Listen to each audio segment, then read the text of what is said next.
तू बताओ रे सबितवा, तुम कई साल के थी तो करवाने लगी? का हाल है रे भैया लोग। वीडियो में देखिए ले के होवे वाला वा का बड़ा बकचोदी हुई वीडियो में। अपन अपन कान में हेडफोन लगा ला तो देखो बिल्लू के वीडियो। चलो वीडियो शुरू करा तानी। वीडियो पसंद आई तो लाइक कर दी है।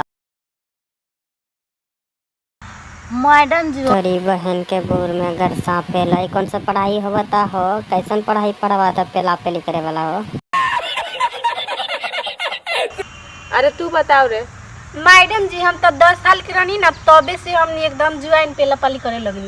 10 साल के रहनी तभी से पेला पेली करना शुरू कर देले बा। अच्छा, जब पेले हुई तो ओकरा बड़ा मजा आई, छोटका छोटका बतियान हुई। आ तू?